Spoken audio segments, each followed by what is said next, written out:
একসঙ্গে ৩ সন্তান জন্ম দিতে যাচ্ছেন ছোট পর্দার জনপ্রিয় অভিনেত্রী মৌসুমী হামিদ।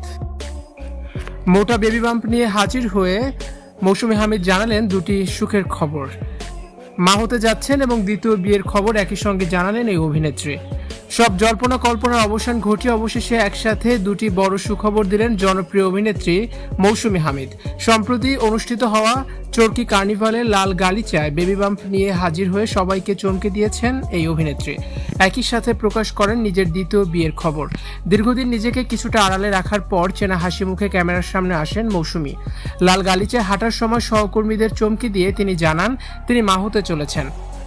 মৌসুমী হামিদ বলেন, অনেকেই ভুলভাল খবর প্রকাশ করবে এই ভেবে আমি এতদিন কাউকে কিছুই জানাইনি। আমার মনে হয়েছে এই অনুষ্ঠানের মাধ্যমে সবার সামনে সঠিকভাবে মা হওয়ার খবরটি জানানো উচিত। আমি এবং আমার অনাগত সন্তান দুজনেই ভালো আছি। মা হওয়ার খবরের পাশাপাশি নিজের দ্বিতীয় বিয়ের খবরটিও সবার সামনে এই প্রথমবার জানালেন অভিনেত্রী। অনুষ্ঠানে উপস্থিত হয়ে সবার সাথে নিজের স্বামীর পরিচয় করিয়ে দেন তিনি। তার স্বামীর নাম আব্দুল ওয়াদুদ। বিয়ের সময়কাল স্পষ্ট না করলেও তিনি জানান বেশ কিছুদিন আগেই তাদের বিয়ে সম্পূর্ণ হয়েছে। স্বামী আব্দুল ওয়াদুদ সম্পর্কে মৌসুমী হামিদ আরও জানায়, আমরা দীর্ঘ 14 বছরের পুরনো বেস্ট ফ্রেন্ড। ও আমার সবচেয়ে ভালো বন্ধু।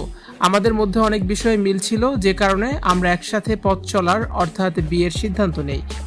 নতুন এক অনুভূতি আর জীবনের এক সুন্দর অধ্যায়ের মধ্য দিয়ে যাওয়া এই অভিনেত্রী নিজের অনাগত সন্তান এবং নতুন সংসারের জন্য সবার কাছে দোয়া ভালোবাসা চেয়েছেন। এর আগে মৌসুমী হামিদের প্রথম সংসার টিকেছিল মাত্র 1 বছর। ভালোবেসে বিয়ে করলেও সেই সংসারে তিনি সুখী হতে পারেননি।